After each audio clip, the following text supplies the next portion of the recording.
Yeah. Can y'all see me? No. Yep, that's what I thought. Hold on, let me try it again. Hold on. Okay.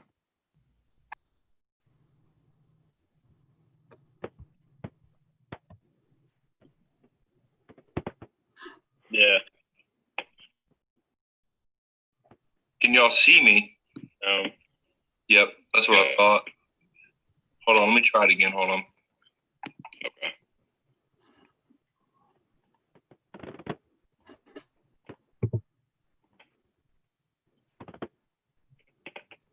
Yeah.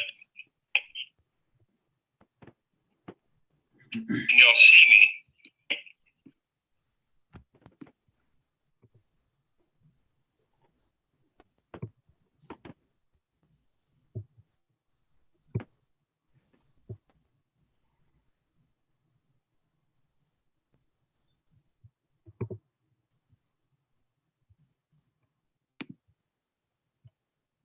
Huh.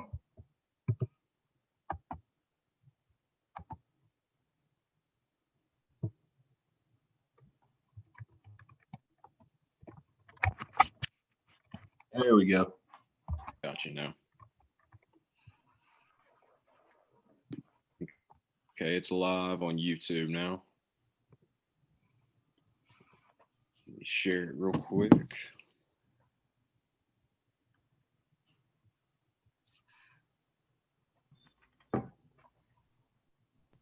What y'all know about this custom Daryl Taylor 19? Pretty clean. Pretty clean. I'll give y'all the website. Where'd you get it from? China. No free ads, but where'd you get it Yeah, from? some random website in China that makes anything you want.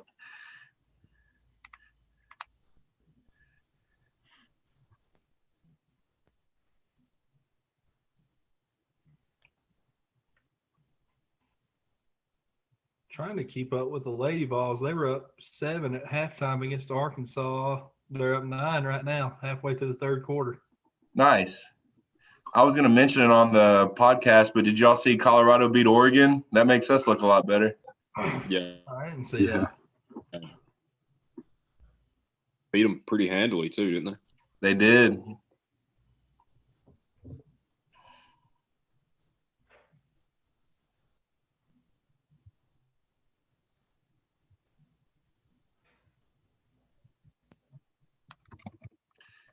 Cincinnati's 2-6 record doesn't help a lot. No, I didn't expect them to be that bad this year. They're always pretty solid. Yeah.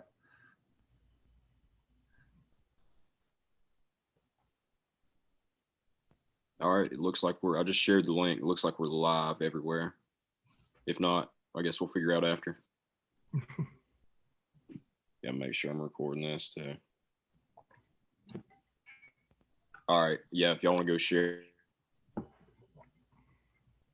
it, it looks like it's up now.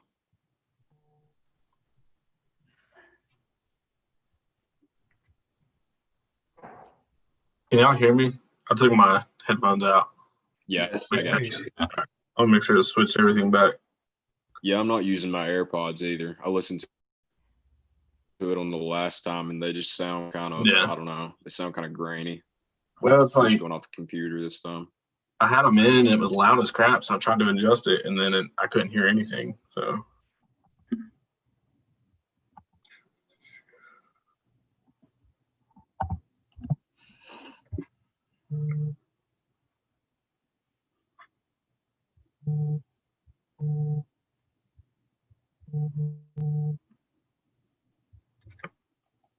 All right, it's good there.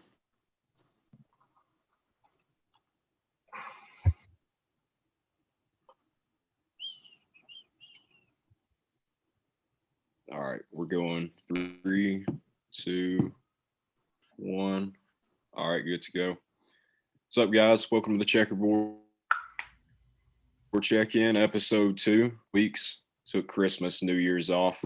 Didn't really think of that when we were scheduling it, but we're got a lot to get into today. Pretty eventful day on Rocky Top. How you guys doing today? Doing good. Good, Yeah, man. we're doing solid. Start off with the basketballs, I guess. Had a couple games this last week. Had Bama and Arkansas. I didn't get to watch the game last night. I was actually working. Yep. Anybody want to fill me in? I know somebody had to be watching. yeah. I did see Pons, his block average is still floating around 4 blocks a game in SEC play, which is maybe the most ridiculous stat I've ever heard in my life.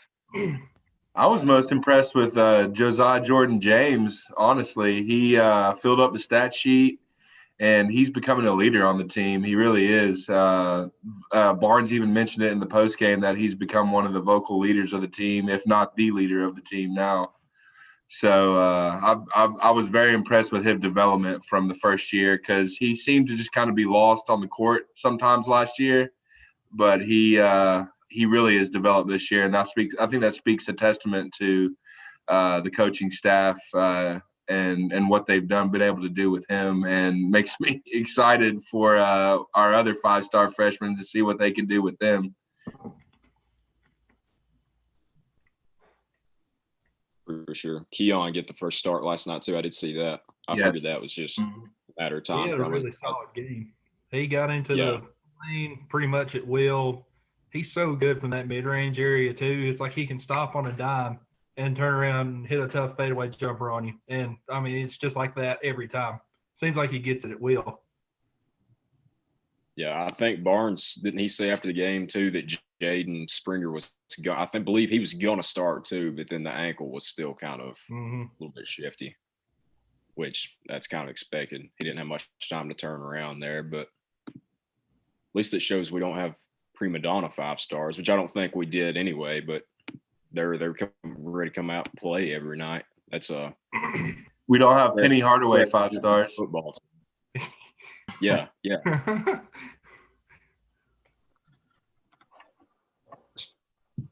Yeah, I mean, it looked like a solid win from what I mean. I think it's good to have a little bit of adversity. I know we were trailing at the half, but I saw the score at half and I was worried, but turning around second half, that makes me feel a lot better after the Bama loss because, I mean, didn't feel bad after the Bama loss. I don't know about y'all. I mean, it was kind of one of those cases of they were hot start the second half, and I mean, when a team gets hot like that, we saw against Auburn a couple years ago. I mean, it's nearly impossible to stop. Fulkerson started to look like last year's Fulkerson last night as well. Yeah, that's what I read. When the offense started flowing through Fulkerson, it's like everything just started to open up. And it wasn't just him scoring either. He hit Victor Bailey on a couple, pass outs after he'd get it down low. I think Bailey hit 2 or 3 threes off of Fulkerson assist. So, I mean, last night it was like, get the ball to Fulky and get out of the way, but stay ready because he's going to find you. You know what I mean? It was a total 180 from the Alabama game. It was flashbacks to a couple of years ago when it was the inside out approach. You get it down to Fulkerson. Then it was Grant Williams. He turned around, pass it out to Admiral. That's kind of been Barnes' MO ever since he got here, since he's had the players to run a system like that. But yeah, it's different faces, but it's good to see that same system which we know continuity is a big thing under Barnes, but it's good to see that that's still something that can with the defense we got now. I mean, that's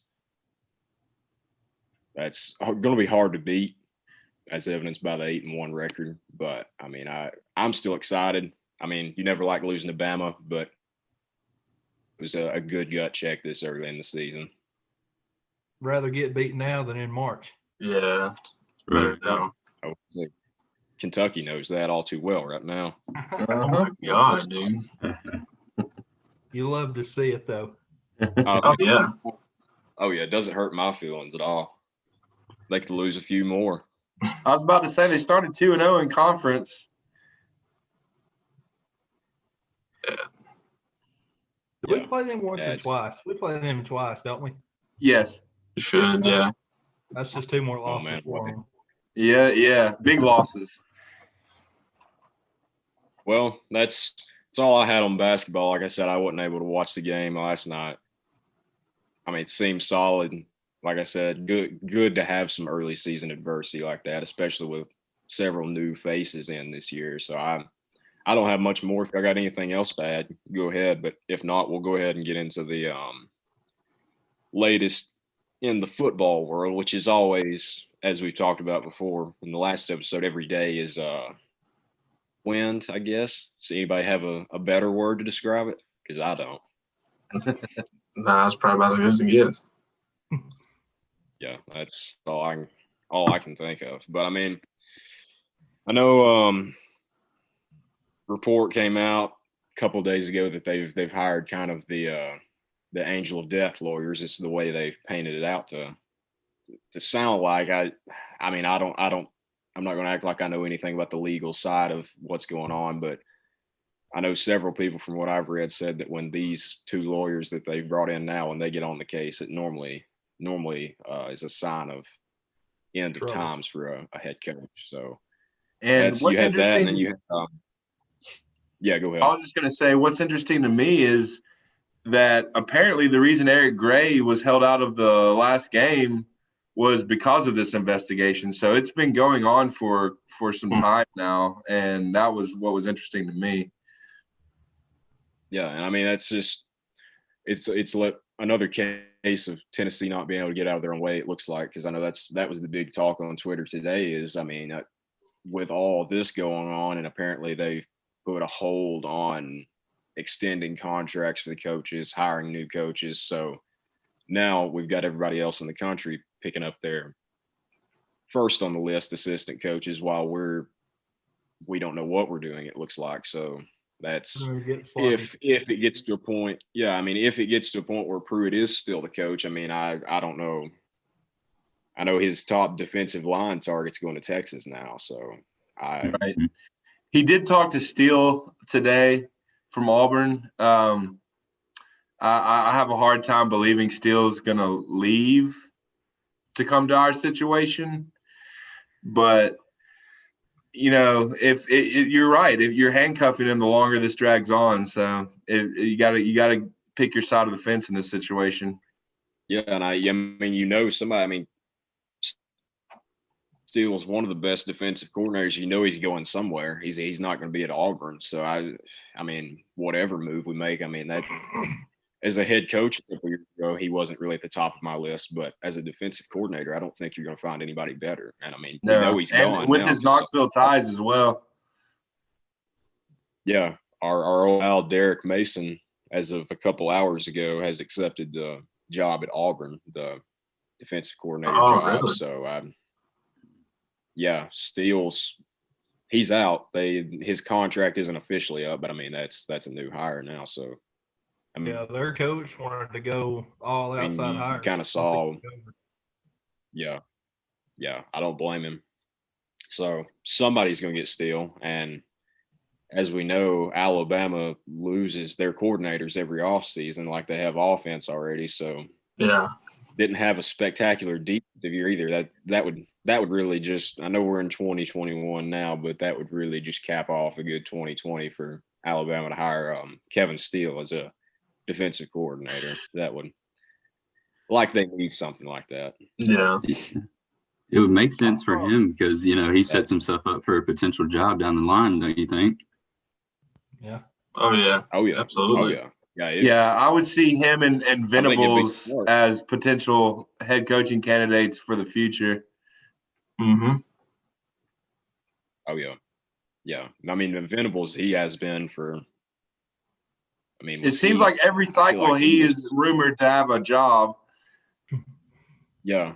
Yeah, he's been, I know he said before that he wouldn't leave unless the situation was perfect. But I mean, he's been, like you said, it's been out there since, I feel like since we hired Butch. It may not have been quite that early, but I mean, by the time Pruitt was hired, I know it had been a couple years then. So you're very close to it. But yeah, I mean, I don't know. I guess my main thing is just transparency on it. But I mean, that hasn't been a feature from the athletic department since I've known Tennessee athletics. So, well, whatever they're going to do at this point, I mean, we talked about before our feelings on Pruitt, moving on, stuff like that. D. Scott, if you want to comment, if you have your thoughts on it, go ahead. But I mean, I know we've talked about that. So, whatever. If they're going to move on, hire a new guy. I mean, I just wish at this point, I just wish they'd go ahead and do it. Just do something. I mean, I think he's got one more year tops. I think you give him that one extra year. And then if he doesn't produce next year, 500 or less, then move on, because he's got a lot of talent come in, but he's got to bring the right coaches in to develop those guys too, and make sure we utilize them right. Like, and as far as like just the in-season decision making, like keeping JG in there as long as he did, like you can't be doing that kind of stuff. That's just not going to help your cause unless you want out. So, but yeah, I mean, I think give him one more year, because we do have that good recruiting class coming in, and then just go from there, see what's what. Yeah.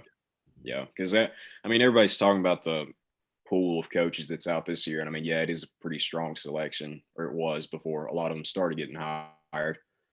But I mean, I don't know that necessarily next year you're not going to have a strong group as well, too. It's from Tennessee fans' point of view, it's just a strong year because Hugh Freeze is out there. And I mean, while that is strong, one coach doesn't just make an entire coaching pool good or not good. I mean, if you've got Nick Saban at one and you've got Derek Mason at another one, I mean, that's kind of adds out a little bit, I would think.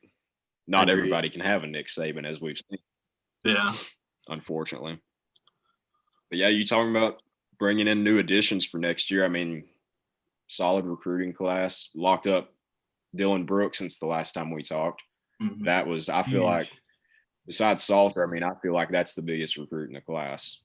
What do y'all think? Well, I think everybody saw it. We couldn't get pressure on the quarterback. So in that case, that translated back to the secondary. You can only cover for so long, especially when you're playing cats like Alabama's got, 4 first-rounders in a 2-year span can outrun anybody. I mean, it's hard to do anything with that. So Brooks brings in that immediate, what we hope is that immediate help. Somebody can get to the quarterback, and I think between him, Barron, Morvan Joseph, Byron Young, the JUCO guy that we got, I think that's 4 pretty solid options. Roman Harrison. From everything I can see, we're going to bring back a lot of our defensive line from this year. So, that's experience. But it goes back to you got to bring in somebody to develop that, because our defensive line wasn't just great by any means. So Brooks does help a lot. I think he probably replaces DeAndre Johnson, who's now at Miami, in that capacity. And as much as we hate to say it, you don't get Brooks if you don't have Pruitt. They're Alabama guys, and that's the reason we have Brooks on our roster right now. So, whether you like it or not, that's the reason we have Brooks right now. Yeah. I mean, it's not often you see a recruit come out and just state it, but yeah, he did. He was pretty clear that no Pruitt, no Brooks. So, that's Harrison Bailey's dad. He got roasted because he said that Harrison Bailey is at Tennessee because Jeremy Pruitt is at Tennessee, period. Yeah. And look, the kids go to coaches. They don't necessarily go to programs. They go to coaches. And I think it's been really relevant, especially with the last couple of classes we've had, because we don't have a ton of success here in the recent years, but we can still pull in some pretty, decently rated recruits because of our coaching staff. Yeah. Even with turmoil, they say where there's smoke, there's fire, and there's been a lot of smoke the last couple of days. So even with that going on, I guess we can get into that. Hooker from Virginia Tech at quarterback. Before that was actually when I texted y'all's in the group earlier today, we were going to talk about transfer portal anyway. So I had a few quarterbacks I had in mind that I thought would be decent additions. He was at the top of my list. You look at the portal, he was in high school, 4-star dual threat quarterback. And it's not like you're getting a guy that's coming in with no experience at his prior school. The guy what was it, 37 touchdowns over the last 2 years. Yep. And that's not all passing either. I mean, the guy's legit.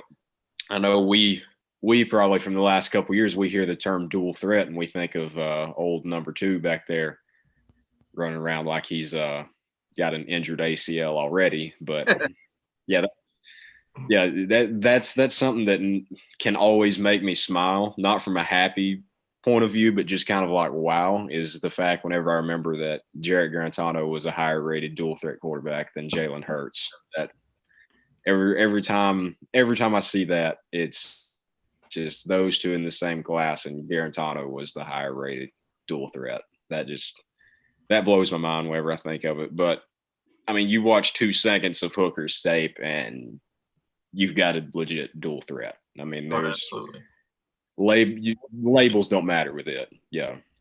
And it seems like it's kind of a clear direction that Chaney wants to go with a dual threat with Salter and now Hooker. So I view it as a good thing, but you never want to. And think about it, that Michael Penix could have been on this roster as well if we'd have kept him instead of JT Strout. So it's a clear direction, I think, and it's weird because Chaney usually doesn't go for the dual threat, but it's obvious that that's what he wants at Tennessee. Yeah, I mean, you look at Jake Fromm. He's the furthest from a dual threat I could think of. Yeah, I think it's a good pickup. That's what, because I'm from Hokie country, so that's where I live. Everybody loves the Hokies, but Tennessee was the last place I expected Hooker to end up. But I saw that today. I was like, wow, I think it's great. I think we got a mobile quarterback. He can make things happen. He'll give us a spark if we need it, because ultimately our quarterback room is fairly young, except for, I guess, Maurer at this point. He can step in and allow the young guys to develop a little bit more until we can start, rotating them in. I think it'd be good. He's an athlete. So, again, it comes back to we're going to use him the way we're supposed to. Yeah. Mm-hmm. I know he's a redshirt junior. I believe he's yet 2 years to play after this. I think that's what I saw. Shout out to more important issues. Shout out to the boys over there, because they found the tape on him from I guess it was last year, and it's what Landon said in his tweet. And I know Murphy responded to him. I saw that.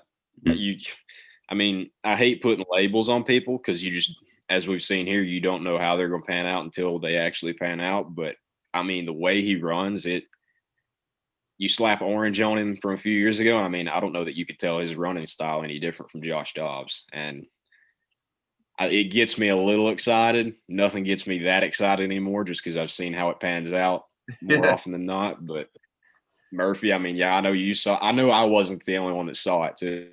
It was one of those moments where I saw it and then scrolled down and I read that and I was like, yeah, I'm glad I wasn't the only one that saw that too. I'm glad the orange wasn't just overshadowing my eyes too much.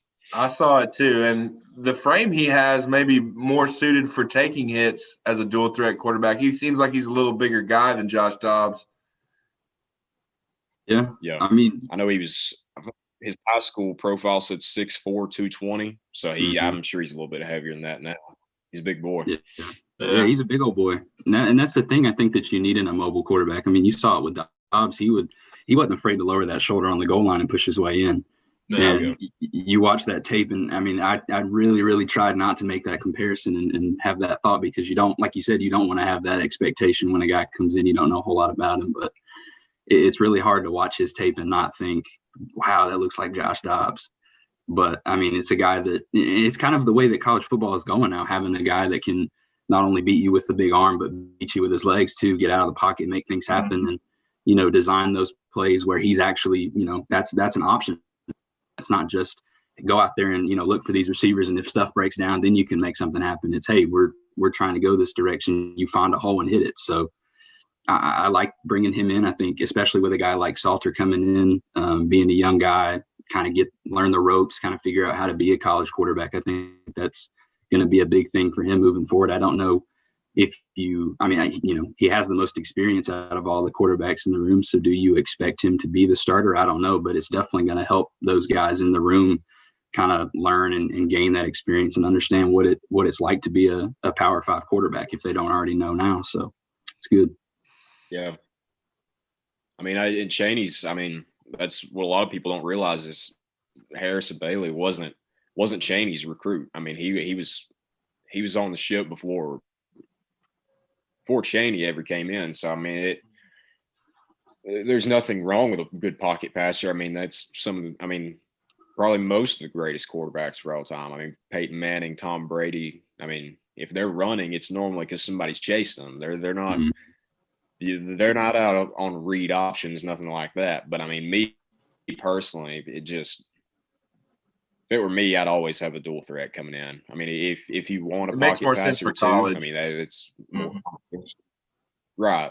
I mean, it's just it's an element that college kids have to defend. I mean, and it's you've seen guys like Deshaun Watson and Russell Wilson in the NFL. I mean, it's taking over in the NFL too. I mean, I think the days of a just straight up pocket passer are probably limited. I don't think it'll ever be completely out of the game just because a good one can hurt you so badly. But I mean, that's when everybody's going that direction. I mean, it's hard not to get wrapped up in it.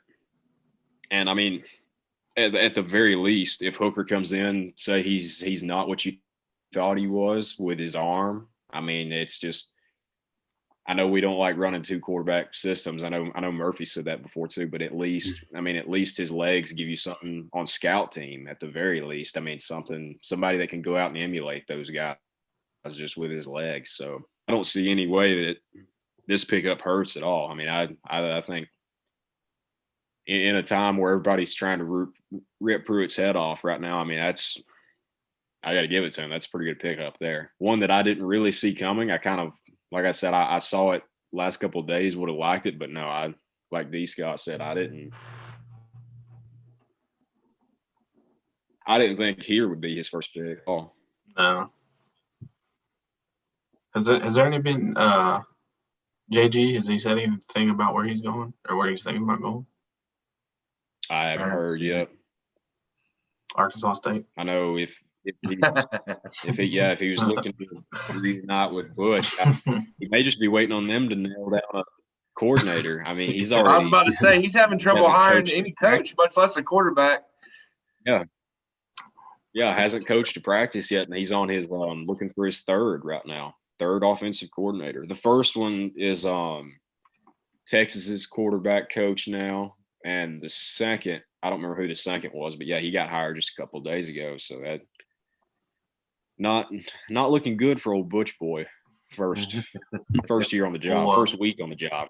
But I hate it for him. Yeah, it breaks my heart.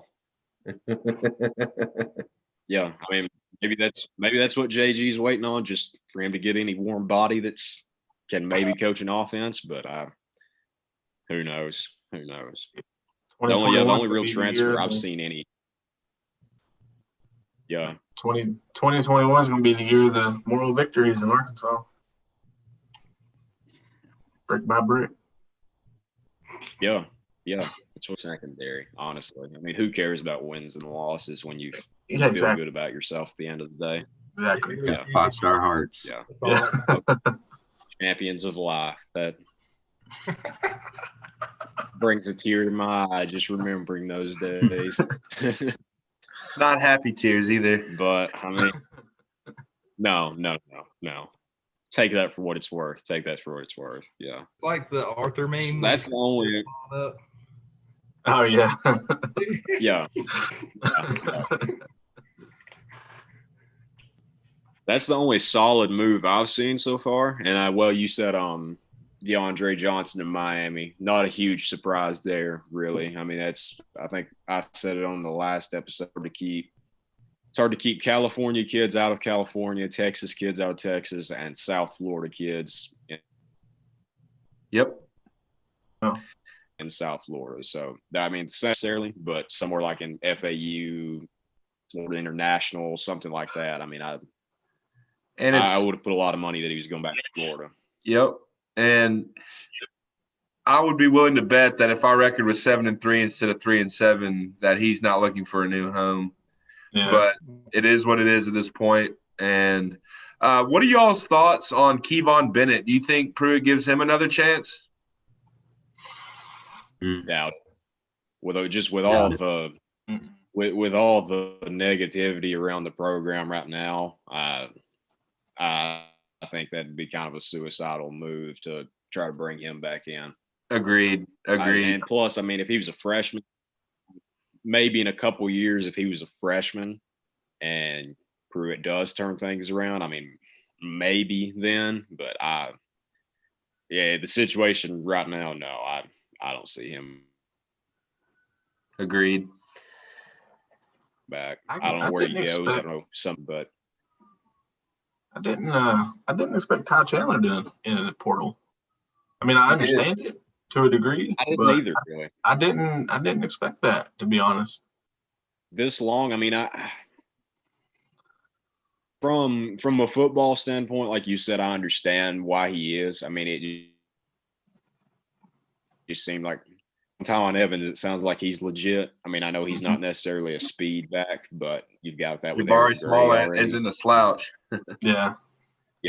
Jabari He's Small looks solid. Tyron Evans. You're bringing in Jalen Wright, who's probably going to take over as a speed guy now if you need him in some packages. But guys like Callaway, Holiday, stuff like that. I mean, the results aren't there yet, obviously, but that's one thing you got to – and, I mean, I don't dislike Jeremy Pruitt. I wish he would succeed here. And, I mean, I think that's a thing he's done a decent job at is adding speed to this roster, size and speed. I mean, I don't think we can all agree it hasn't been coached up the best.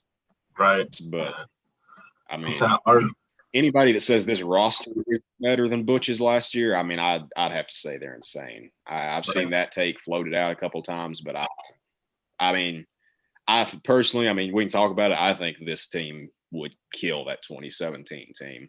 I think they'd kill them. Other people have had the exact opposite reaction, but even though it hasn't been coached up, I mean, it's more speed, definitely, and size. And maybe that's a good selling point for a future head coach. We're in a lot better position than we were a few years ago. And at the least, that's encouraging. And who knows? It seems like the kind of wheels are in motion right now, and we'll see where it stops. We have to do something with offensive line. Like our offensive line is way too good to be as inconsistent as we were last year. I mean, to come out as strong as we were the first two games, I mean, we ended okay, but we're just way too good to get beat as bad as we did game after game, especially, with the big guys, Florida, Bama, Georgia. It's unacceptable. We got to find somebody that really knows how to use them. The talent's there. I mean, absolutely. Mays is back. Mays is back. I was so excited for our offensive line this year, and then they laid an egg, really. Midway through the year, it's just we look the same as when we played West Virginia a couple of years ago. Yeah, you're losing Trey, but I mean, you like you said, you got Mays back. It looks like you're still going to hold on to Morris, Wright, Darnell Wright. Which Darnell, I think he's been kind of a disappointment so far. I mean, but yeah. I'm excited about Spraggins. Everybody seems to love Spraggins. Yeah. I felt pretty good about Cooper Mays, the little bit he played. Yeah, I mean, he played great. Yeah, I mean, I thought he did really well handling himself. Yeah, he had that one play where he got pushed back, but besides that, I mean, that for a freshman to come in first start like that, I thought he was solid. Yeah. Yeah, absolutely. You don't have as big a names just because Trey Smith is gone next year, but I mean. Kayron Calvert. I mean, I know he gets hurt a lot, but when he's on the field, besides Trey, he may have been my favorite lineman these last couple years. I mean, Calvert, every time he goes in, it seems like they don't want to play him as much to get more experience. And I understand with him being the 5-star guy like that, but K'Ron Calvert, ever since he's been on campus, I think any other place he's a solid lineman, and he is here. But it's just he gets hurt, and that kind of pushes back his development. Then he catches up, then he gets hurt again. So, I mean, guys are there, and I mean, we all think it was coaching. It looks like it was. That's kind of the consensus now with Will Friend the last couple years, which I don't understand what happened to him. I mean, I know before we hired him, Will Friend was the top O-line coaches in the nation, or that's what everybody thought of him at least. I mean, I remember back then when we hired him, I was like, that everybody kind of agreed. It that still was a almost solid hire. seems like it's like that, even though the production isn't there, because he wanted to go. He went with Bobo to South Carolina. Now Bobo's going, leaving as well. So Will Friend will go with him, but I just don't get it. I don't understand why he's such a hot commodity. Yeah. Because that's when they were both him and Bobo. That's when they're at Colorado State together, and I mean, I don't know. I don't know what happened with that. I don't know if it's something with Chaney over there. I mean, it's not the talent. I mean, we've seen it's not the talent. Unless it's Pruitt or Chaney just trying to inject themselves in there. But who knows, honestly. I mean, that's one of them that's a hire that people try to use against Pruitt now. And this episode, it sounds like I'm just Jeremy Pruitt's biggest fan, but I mean, I'm really not. I mean, but it's just that was one of those hires that, I mean, now it looks bad, but at the time, I mean, I don't know how you can really blame him for that. I mean, when he hired him, I mean, that was a solid hire. So I don't know. I guess this episode just defended Jeremy Pruitt still. I'm not trying to, but I mean, obviously the way we talked about him last episode, but I mean, I don't know. A lot of the strife against him is well earned, but then some of it, I don't know. The people that just don't want him to succeed here and just want somebody else, I mean, you're crazy. I mean, I don't care who the coach is. I want it doesn't benefit the program whatsoever. No. Right. I hate Looking that. for a coach every 3 and 4 years helps nobody. If you're out on him, I understand, but I mean, if he's still your coach, I mean, it's when you openly, like the people that are openly rooting for us to lose to Vanderbilt. I mean, I understand why, if you want that, why you'd want that to happen, but I don't care if we haven't won a game all year. I'm not losing to Vanderbilt. I mean, that's just, I don't know. I think that's insane personally, but that's the thing with Twitter. Everybody's got their opinion nowadays. So, oh, dude, that irritated me so much. People just wanting him to fail. I'm like, why? Why would you want that? You know? Me and you talked about that then. Yeah. I mean, I understand if you want that to push your narrative, okay, but I mean, it's just, it's just, I don't know. And I mean, it's not like I played college football or anything, so I'm not but I mean, football has been a big part of my life. So I guess coming from a football just standpoint, player, coach, whatever, it doesn't make sense to me why you would want that, why you would ever want, your team to fail intentionally. I mean, unless you're the Jaguars and going for the first round pick or number 1 pick, I guess. But it's a little different. Or the Eagles, maybe. Hey, that's Philadelphia. don't remember seeing that on the segment list, so we can move on from that. Man, okay, we'll move on then. I don't want to interrupt. I don't know. But the Lady Vols. Go off, King. Lady Vols are up 13 with 1:05 left over 13th ranked Arkansas. The unranked Lady Vols, which I think is garbage, they're up 13 with a minute left. Kelly Harper, there you go. Make it 15. Sounds like they won't be on rank much longer.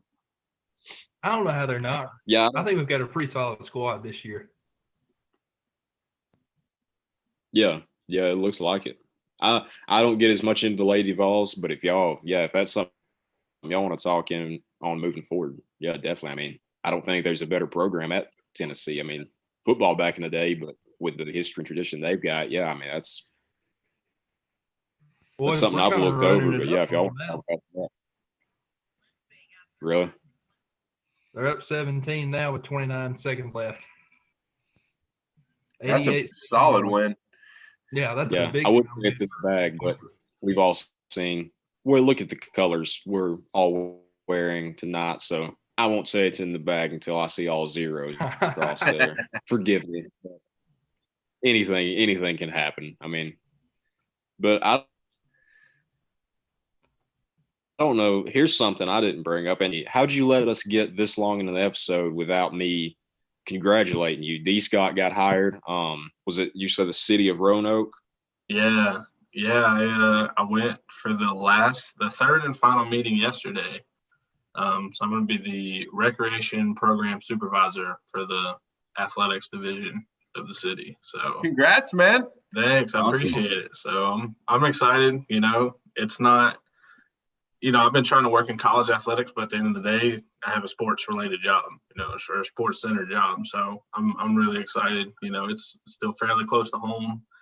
At the end of the day, it won't, there's no conflict of interest with Tennessee. So I know I still work at Radford, which is where I got my undergrad, and you cheer for Radford. You have events on the same days as Tennessee or whoever you might cheer for. So it's nice. I still get to be a college football fan, a Tennessee football fan. Oh yeah, yeah. Lady Vols, it's I final. say I had to dig you for the Eagles earlier, but just went final. Yep, 88, 73. It's just, I don't know. Doug is killing me right now. I don't know how to feel. So we gotta bring in some help. We need an offensive coordinator and a quarterback coach, which we need a defensive coordinator now too. But Yeah. it hurt my feelings that he left. Did Peterson call the plays? I thought he did. Does Doug Peterson call the plays, or does he have? I mean, I know he has an OC, but Yeah, he no, does. Doug calls the plays. We need, because see, like everybody talks about, the whole Wentz Foles thing, and now Hurts is doing better than Wentz, which I'm still a Wentz fan, but Hurts, I mean, he absolutely deserved to play. But when it came down to it, people look back like, oh, Foles did better. He won the Super Bowl. But at the same time, at the end of that season, we lost a very good quarterback coach and a very good offensive coordinator who went to Indianapolis. So we were going to be hurting. And then he didn't bring anybody in. So he was calling the plays and just crap the bed. And yeah, it's been a rough year. But this last game, I don't know. So. Yeah. Tough times in Philly. I know their fans are, like I've said to you before, they've got the most understanding fans in the world. So I'm sure they're the best. I'm sure they won't do anything rash over there. No, they're great. Not by they're nice people up there. So. Oh yeah. Well, if you're ready to move on, we've got other moves from around the SEC, just coaching moves, returns. I know Auburn the last couple of days. I know they got a Smoke Monday. I believe he's coming back. Good player. Jared Carandano knows the back of his jersey very well, so he'll be back. Luckily, we don't have Auburn next year though. As far as coaching goes, I mean, we talked about it a little bit before. Derek Mason going to Auburn now, Bo Wilfrin. I don't know if we've talked since Harsin got hired there. I don't remember what it does exactly, but I mean, a lot of Auburn fans are ripping on it. But I mean, if you're going after a head coach with a good track record, I mean, Brian Harsin was. I mean, I know it's at Boise State. It's not SEC. I mean, I get that, but I mean, he was like 70-something and 30-something, I think. Mm-hmm. Yeah. And all the way back to Arkansas State. At He had a Boise good State. record. I mean, Yeah. Yeah, I mean, I understand if you want somebody SEC, but I mean, somebody would. I don't know. I thought some of their outrage was. I don't know. I would have liked Brian Harsin at Tennessee. I mean, I wouldn't have been against it personally. I don't know if I would have ripped on him. I think I'm kind of semi with that crowd. I was a little confused. I mean, yeah, great track record, everything, great coach, but to not have any of that in Power 5, it is basically a different league. So it's going to be, you're going to have different athletes that you need to adjust for and game plan for.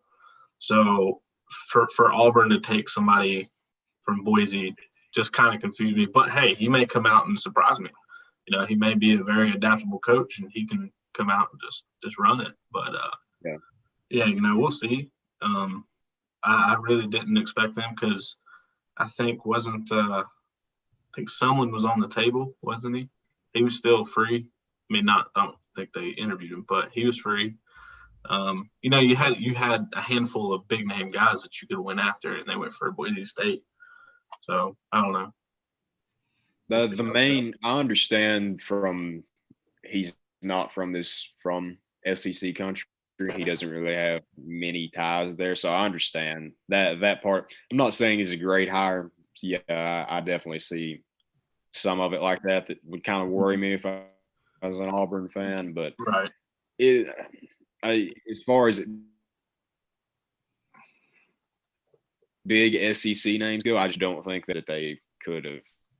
I think Auburn fans expected a lot more, but I don't really know why. I guess this is my main thing with it. As much but you had that.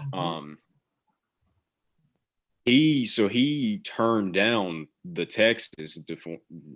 Obviously, since they I don't know. Has Texas hired a defensive coordinator now?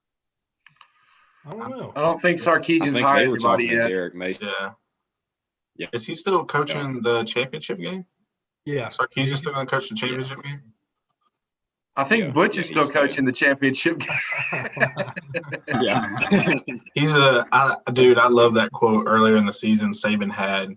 He was like, he's not an on-field coach. He does external things for the team. And I was like, he handles the decaf duties. Yeah, he gets the coffee and the dry cleaning and all that. I was like, that's perfect. The intern Butch. And then he's taking all the pictures after they won the playoff game the other day with Najee Harris that looks like he's 2 seconds away from killing him for asking for a picture. So that was something I thought of in my head, just hypothetically. Do you think what percentage of the Alabama players do you think actually know what Butch Jones's name and title is? I put less than 50%. I put it less maybe than 50%. Yeah. Do you honestly think Najee Harris knows who Butch Jones is? That would just crack me up if they asked him his opinion on this and he was probably asking how this fan get down. Yeah. All access pass or something. I don't know that. I mean, I didn't really mind that he was over there because obviously doing anything. But when I see pictures like that and then pictures of him smoking the stogies every year after they beat us, I'm just like, dude, I mean, what? I can go stand in front of the Mona Lisa, but that doesn't mean I had anything to do with it. That's kind of the same. I mean, what are you doing, man? You're just opening yourself up to getting roasted. And I'm not in a position to roast anybody. I mean, what have I done in college football? But still, I mean, it's just he makes it easy when he puts stuff like that out. Yeah, Other news that this one got me really excited. I don't know if it'll happen. I mean, it's come up the last couple of years, I think, with different NFL jobs. But Dan Mullen's name floats out all the time. I know he's a target for the Jets right now. Apparently, that I don't know if he leaves Florida. I think he's got a pretty good situation there. Yeah. But here's to hoping next week he's the coach of the New York Jets by this time. Here's to hoping that his wife is making out with NFL players and not college players. Yeah. No. Yeah. And I saw the other day, I think it was the Texas job. It was before they hired Sarkisian. Somebody had said like they were going after Urban Meyer. And they said if they didn't get Urban Meyer, their next one was Dabo Swinney. So why would Dabo Swinney leave Clemson to go to Texas? Like that's a stupid move. That's so dumb. Dabo's only leaving one job, maybe one job, and we all know where that is. Oh yeah, And that's yeah. yeah. Exactly. Texas fan. They I know they're delusional because they think they're the real UT, but if it wasn't for Davy Crockett and the boys, they would just be part of Mexico. So I won't listen to the slander from fans anytime soon. What have they done? But yeah, I mean, Urban Meyer. I'm glad you brought up Urban. I was going to talk about him too. I mean, I know his name comes up with NFL every year. Yeah. But a year from any team. I know it was the Dolphins that report came out with the other day. Mm-hmm. Dolphins, Jaguars, Jets, Chargers. Mm-hmm. Is there only 4 open right now? The Lions. Falcons. Lions and and Lions, Texans. Yeah. The Texans are still looking for one too. Texans too. Yeah. And I saw Deshaun Watson wants a trade. Yeah. Apparently. There's reports coming out of that. I'd be okay with him leaving the AFC South. I'm cool with it. A couple of my he always balls out against us. I guess the Chargers must not want to have success because they reached out to Jason Garrett, and I'm like, what about his resume tells you that he would be a good head coach? He had 9. He was at Dallas for 9 years. He had one successful year, and he lost the first round of the playoffs. He had a bye week and then lost first round. You had one good year. I thought Anthony Lynn was a decent coach. I mean, they won like their last 5 or 4 in a row, something like that. I mean, it's not like he's coaching the 85 Bears out there. I mean, he had a rookie quarterback. I mean, Justin Herbert looks legit, but I mean, they're not just loaded with talent. I think they got a few good pieces, but I think the way Herbert played just makes that job a little more enticing. Because mean, you got a guy that just broke the record for most passing touchdowns by a rookie. Well, he can only go up from here, right? Mm-hmm. So I mean, you got to think that they're going to be able to get some kind of good pull in a coaching hire. Hey, I think any NFL job, I think that's probably at the top of my list if I was a candidate. Hey, speaking of San Diego either. Defensive coordinators, Tennessee could get the Vols could get Matt Patricia. Yeah, he's out. Yeah, that would be. Patricia. I mean, he has a good track record. I mean, not as a head coach, but coordinator. Yeah. Oh yeah, the best Patriots defenses were under him. Yeah, I mean I'd be all right with that. I mean, there's no chance he's going to college, but that's because that's something I was thinking. Or when all the coaching search, whenever they call it, what is it, Black Monday or something, the day after the last regular season game, that's normally they bring the guillotine out. That's the chopping block day. But I mean, you're looking at. I don't want to go into like coaching candidates because I mean we still got one here right now, and I mean it's this time of year all you hear about it. But that's what I thought about getting each of y'all like pick one NFL coordinator like that you think could have success as a head coach in college or in the NFL. Because I mean there's no shot it happens. So that's why I didn't think about it that much. But the Chiefs offensive coordinator, Bieniemy, I know he's interviewing for NFL jobs right now. Yeah, I don't know how he'd be in college, but man, I think Arthur Smith would have success, especially at the college level. Mm-hmm. Yeah, he's got a good track record. I mean, just looking at the way he kind of revolutionized Titans offense. I mean, 2 years ago, we were probably one of the worst offenses in the NFL. Now at one point this season, I think it was before the Packers game, before week 15 or 16, whatever that was, we were first in points per game. I've never seen the Titans lead the league in points per game.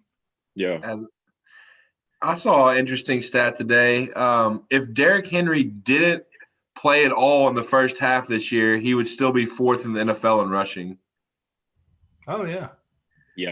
Yeah, he's like Just- 1,300 He yards. has I think 1,100 yards just in second halves this year. Does he have like a special stat line in the league, yards after stiff arm? That thing? He's got to be leading that. He's catching bodies left and right. God, He's dude. leading the league in average of yards thrown. Yeah, yards after contact doesn't that. That's, I don't think you can call what he's doing contact. I mean, that's more. Yeah, I think Yards after collision. See, that stat is more like, you get touched by a defender. He's seeking out the defenders and like just completely He's embarrassing actively on looking. national television. He's trying to take his soul. Exactly. Hey, y'all ever seen which one is it? I think it's Santa Claus 2, where he makes the wax version of himself. Yeah. Out in the snow, and he's running after all the elves. He's got the football. Yeah, it's Derrick Henry. We get an NFL a little bit if y'all want to. I know we got wild card weekend coming up. I mean, I didn't have any gambling picks this week, really. I mean, it's been kind of – I do a lot of NFL. It's been slower. Anybody win a championship last week in fantasy? Right here. 3 of the last 4 years. Don't call it a dynasty. I was about to Not say yet. they need to up the stakes or something. Oh, yeah. Don't even get me Because started. I know last time we met. Oh, what'd you have? Oh, well, I go into the semifinals. I'm the 1 seed, right? I'm thinking I'm going to coast to the championship game.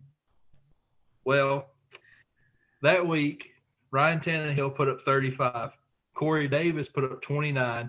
Henry put up 25. So I thought, bet, I've won. This is no contest. Well, the rest of my roster decided we're just going to stay home. Tyler Lockett put up 5. Thielen put up 8. Kenyon Drake put up 5. Robert Tonyan put up 9. I lost by like 30.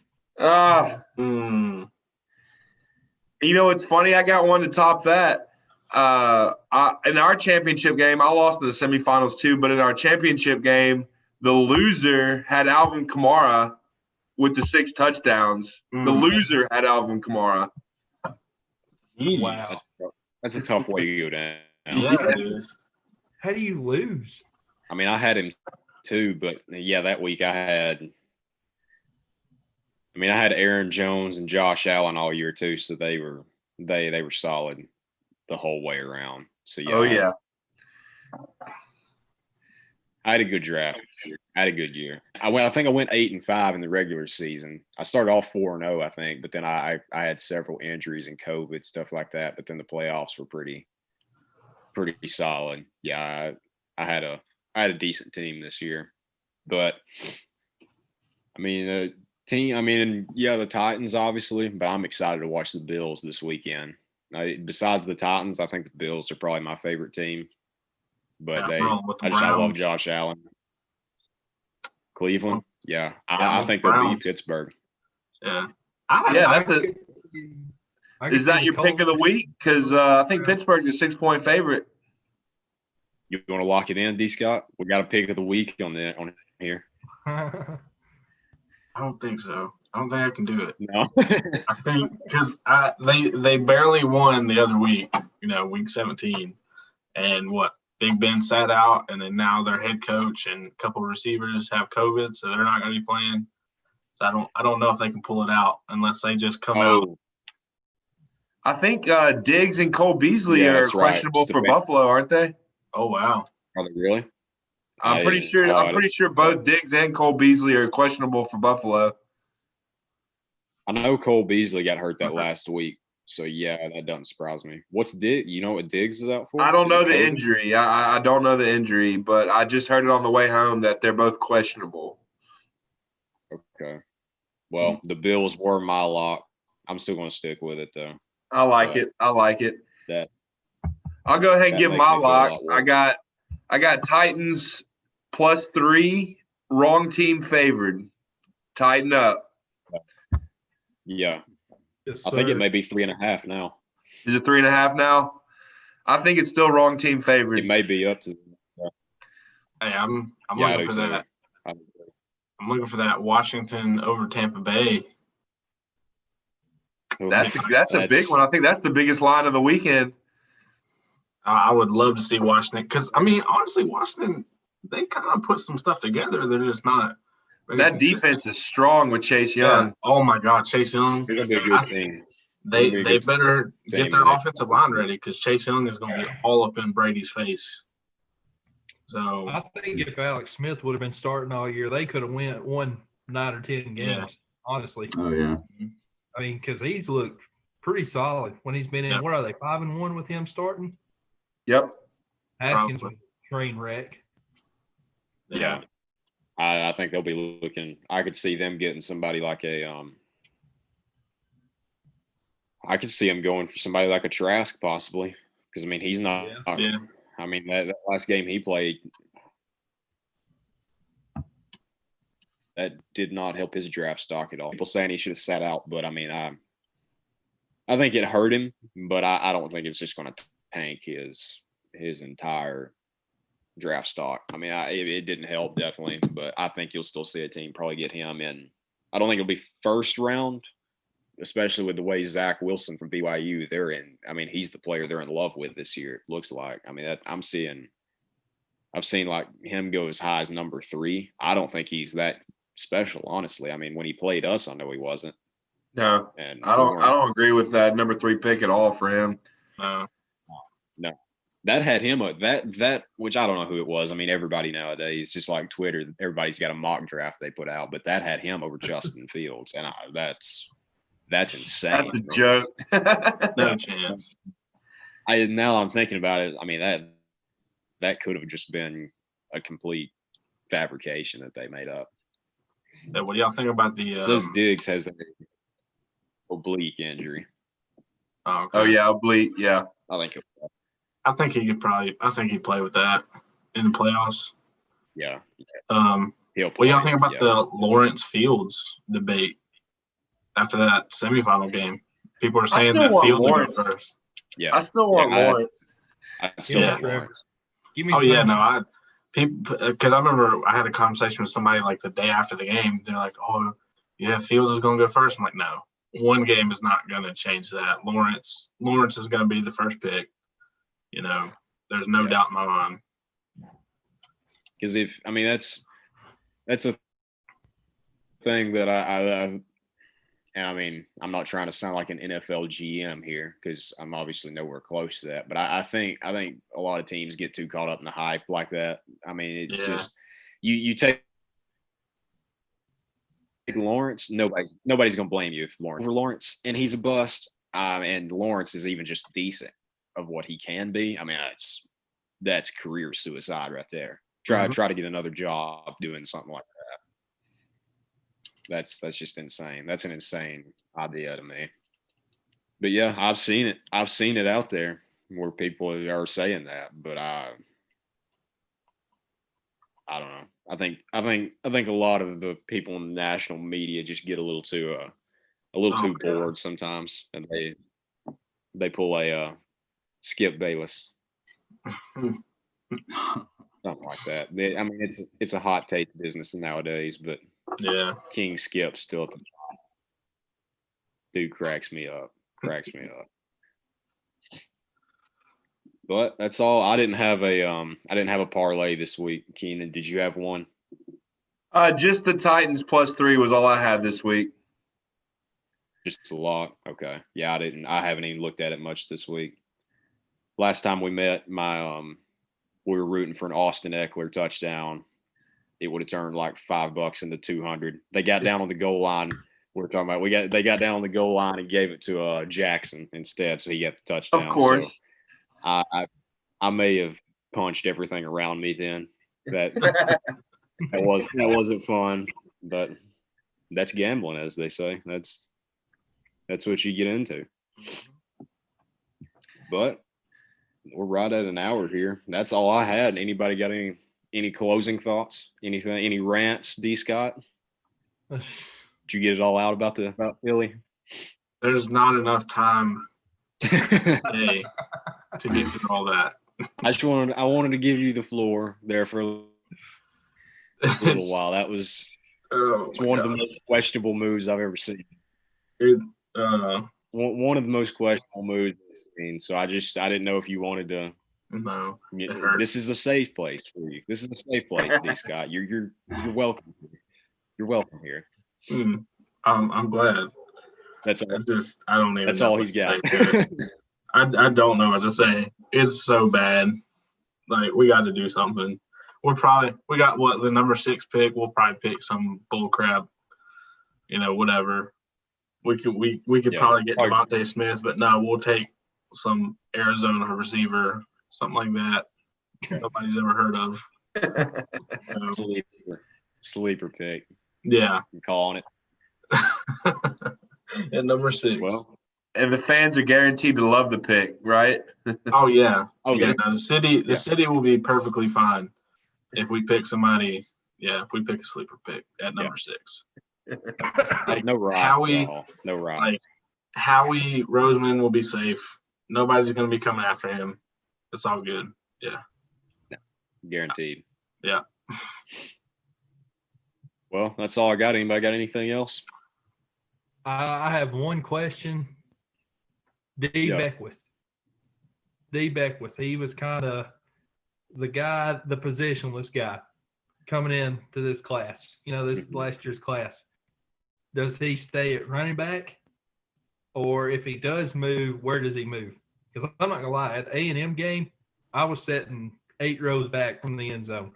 So, and the first, like when I first saw him, the first thing that popped in my mind was, that's Derrick Henry Jr. Like just how big he is, how fast he is, everything about him. Maybe that's a little too much to put on him, but just his build and everything, I thought that's Derrick Henry made over. Obviously, he's not, as big as Henry, but just his height, he's a really good sized guy. I just wonder how they're going to use him. I think you could probably use him in a pretty versatile way, even more so than you would use like a Henry or so. Maybe not tight end, but you just got to get the ball in his hands when you have that type of athleticism and that type of size. Maybe like a Kyle Pitts role. I was thinking about that. Maybe just try to feature that. They call Kyle Pitts the tight end, but I mean he's in everything. Because I don't know if Beckwith is a block. I don't know what his blocking would be like. Probably not that great. Just because he's a taller dude, but he's not as big as I know Pruitt likes his tight ends, where he likes them 250, 260. Yeah, I like him like Sawyer said. I like him as like a Kyle Pitts role, maybe as a slot guy. Kind of play him 5 yards off the line and get him the ball. No wide receiver screens. No wide receiver screens to him. Oh my I don't God, think he's got that's for somebody quick, and we don't even do that well enough. So we open every single game with a screen. Yeah.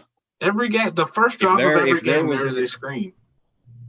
If there was a prop bet for what will Tennessee's first play of the game be, I'd be a millionaire. I mean, I'm taking a screen every time. Taking a screen for negative yards. Bubble screen. Yeah. I would like him as Kyle Pitts role, or at the very least. I mean, we've seen how we can't defend with a good receiver there, or a decent or a receiver there. So you got somebody like Beckwith. I put him in the slot and just let him run slant. He's big enough to. You can't throw it over his head, really, especially when you're that close. I mean, just get him a slant route with a little speed built up, hit him in stride, and let him go. I mean, I don't think he's completely out at running back. Because I liked him there too. But what you got about a 12-yard average per carry right now? Probably, yeah. With us already having T. Hodge back there, he's supposed to be kind of the bigger back. I know we haven't seen much of him. But when you've already got him and you're supposed to be getting Whitehead back too, a guy that a lot of people forgot about, which yeah, we don't know if I don't know if Whitehead's going to linebacker, running back. Seems like he could float in the middle kind of till he finds a home. But I can see him moving. Unless Hodge and Whitehead both move, unless they both move to somewhere like linebacker, which has been talked about, you could see Beckwith back there then. But I feel like at a slot receiver, I feel like he'd have a lot better chance at getting the ball in his hands. Mm-hmm. And you can always put him back there and just, I mean, we talked about Princeton Fant last game where he's kind of the positionless guy, but he's nowhere near the athlete that Beckwith is already. I think he's a good player, but nowhere near like what Beckwith is. And speaking of receivers, yeah, that's a good point, though. I think I'm not bringing him back, but having Hyatt and Jones deciding to come back, like that's nice. Those are two really good hands guys, and they got speed. I don't know what's going to happen with D'Angelo Gibbs, but I mean, everybody forgot about Gibbs too. Murphy, I don't know if you know anything more about Gibbs than I do. I know you're more plugged in, but he's a guy. He hasn't played receiver like in an actual college game. He's a guy that went to Georgia, tried to play DB, and then it didn't work out there. So he comes to Tennessee and tried to make the transition to receiver. And I think just from what I've seen, I'm one of the people that honestly forgot about him as well because you just have so much going on, and he kind of disappeared with opting out this year. But I think you have to wonder what he's gonna, what his impact is going to be moving forward. Does he play a role, or is he a guy that is going to end up going elsewhere? I don't know, because you lost Palmer, so you need to pick up some of that production from somewhere. And I like Hyatt, I like Jones, I like Malachi Wideman and Callaway, but those guys are inexperienced. And if you can bring a guy like Gibbs and get him going, I think that's a plus too. So don't know. Brandon Johnson transferred too. Yeah, Johnson's out.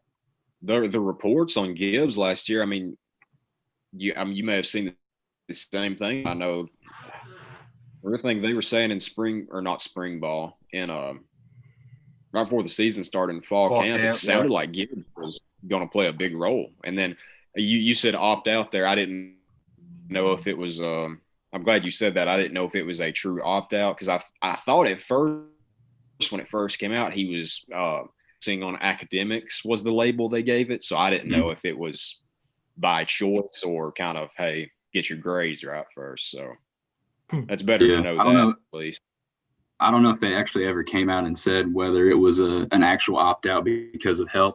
They may have. I might have missed it, but I think, you can obviously speculate one way or another. But yeah, he opted out. Right. And y'all might know if what the reasoning was on that one, but I don't think I saw it. Didn't Raymel Keaton opt out? I'd say it was probably opt out because of academics too. Yeah, that might have been what I was thinking of. Which that was later in the year. I think they were both. Honestly, could be, because to go through fall camp like that just for a few days like he did. Obviously he wasn't that afraid of the COVID. Which if he wanted to opt out, that's fine. You saw that all over the country this year. A few days and then opt out. That's why I kind of wondered if it was something more than that. So yeah, but if he comes back, that's another big body at receiver you got right there. So, but yeah, good point about Beckwith though. I'd forgot about him, and yeah, we didn't see him much, but at the end of the year, that's kind of. He's fresh on everybody's minds going into next year, at least. Mm-hmm. Mm-hmm. But that's all I had. Anybody else?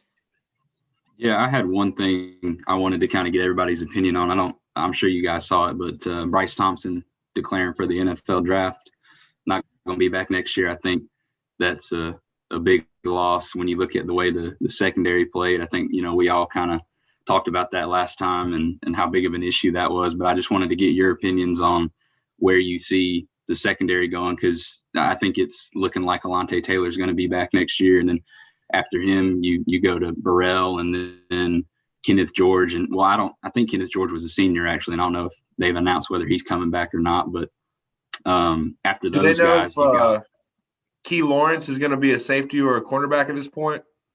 that was another thing I was going to mention was I don't know if they've kind of nailed a spot for him. So after those guys that, have experience, you've got a lot of inexperience and a lot of question marks as to where guys are going to play. So I was just curious to get your opinions on where we think they're going to go, the secondary. Losing Thompson definitely hurts big time.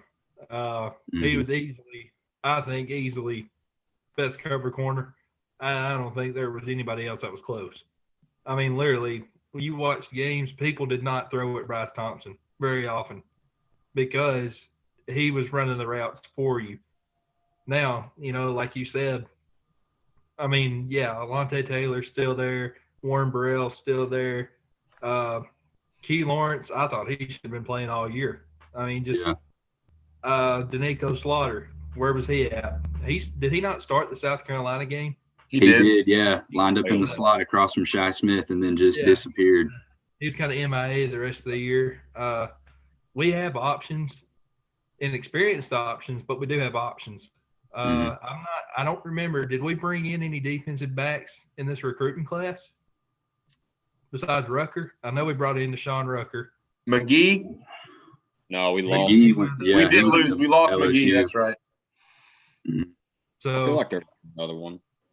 That right there is going to test. And I read an article that said this the other day when Thompson declared him leaving will definitely test Pruitt's credentials because he's supposed to be the D-back whisperer. When he was at Florida State, Georgia, he was putting out first rounders every year.